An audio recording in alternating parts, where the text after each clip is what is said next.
Okay, on screen there, we have the Polymarket odds. I'm not sponsored or anything, but for the Democrat nominee for 2028, I'm going to do a top 5 power rankings list.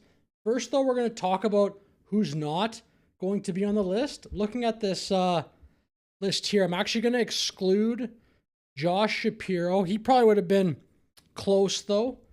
And then everyone else really on this list, like this Ossoff. I've heard people float the name Wes Moore, but I'm going to not include him. I'm also not going to include people like Whitmer and Pritzker. I think they could be maybe arguably a little close, but basically the reason why I'm excluding everybody from Kamala down is I just don't think they have enough name recognition at this point. I mean, I don't think that's actually going to change that much from now until the election because the Republicans are in power right now. And then, I mean, you're not going to get, like for Josh Shapiro, I don't think he's going to be any more famous when it comes time to the 2028 nomination process than he is right now.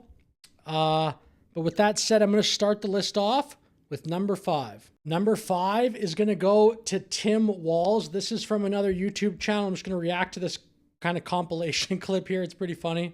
Of you paused on this beautiful day and came here, and you didn't come here just to hear me. That's not a good start, but keep going.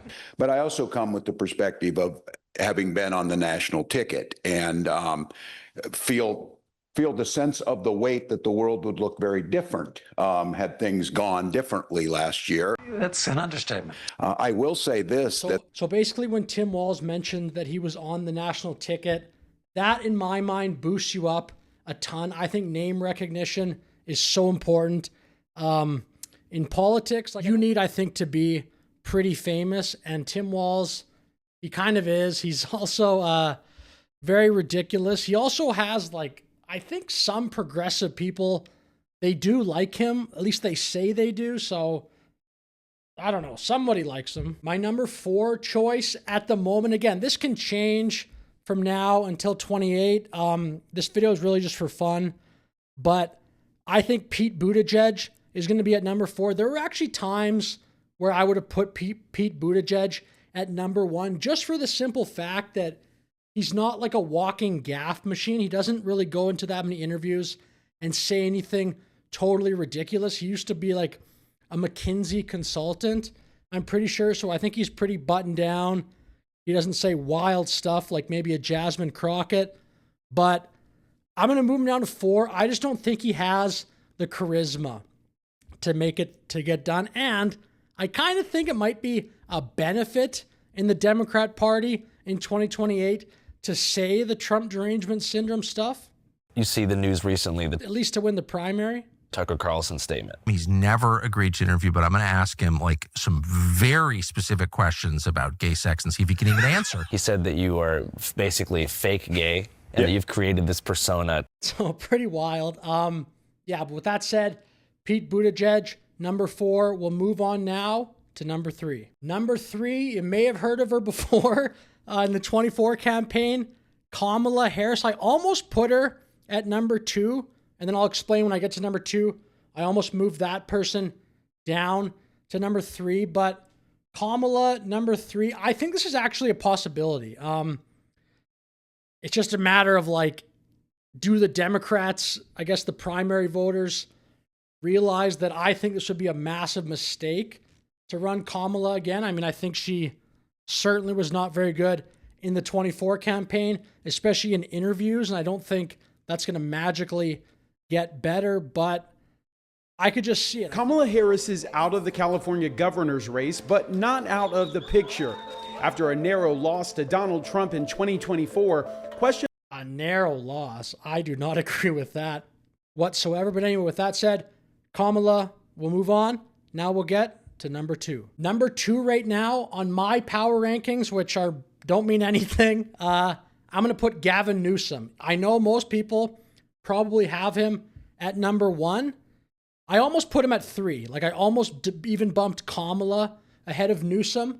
But just trying to take my own personal bias, my own personal opinions out of this. There's definitely a good chance he does become the nominee, but I think the knock on him and the reason he won't be number one is I think he'll remind too many primary voters of an establishment Democrat. Whether he is or he's not, I think that's the way he comes across.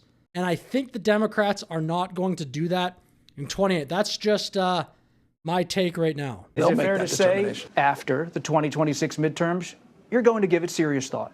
Yeah, I'd be lying otherwise. I'd just be lying, and I can't do that. So he's given it thought, apparently. Now we'll get to number one. And in my power rankings right now, as it stands, my two biases are, as I mentioned before, name recognition. AOC certainly has it. I can't even remember if I said AOC, who cares? But anyway, AOC, name recognition.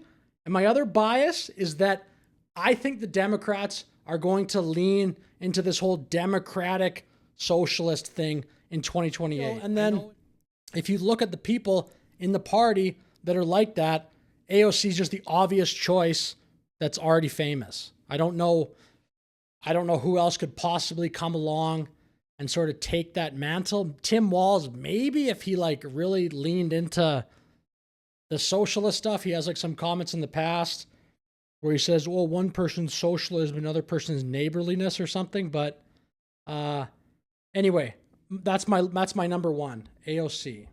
Who do you think is going to be the nominee? Well, I think there's two roads. One is the socialist energy in their party may lead them to nominate AOC. Or they're sort of... I agree with that. Actually, I want to see what Scott Jennings says, though. I've not seen the rest of this clip. Where the Republicans were after 2012, kind of, fed up. Maybe we need an outsider. Like somebody totally outside the completely... maybe he thinks Stephen A. Smith or The Rock or something. Totally outside the system.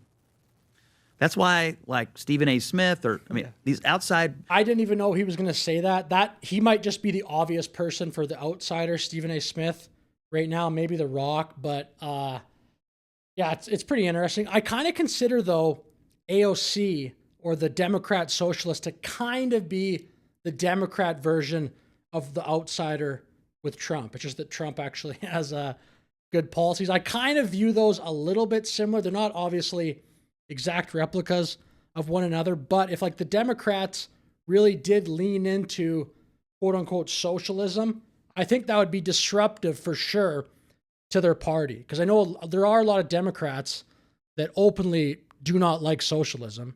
They're not MAGA, obviously, but they are very open about the fact that they're capitalist. There just was a vote in Congress, I believe, I didn't see it, but blah, blah, blah, condemning socialism. And a lot of people on the Democrat side did vote in favor of condemning it or whatever the language was. But anyway, with that said, AOC, number one. Let me know your thoughts in the comments. Thank you for watching. Have a great day.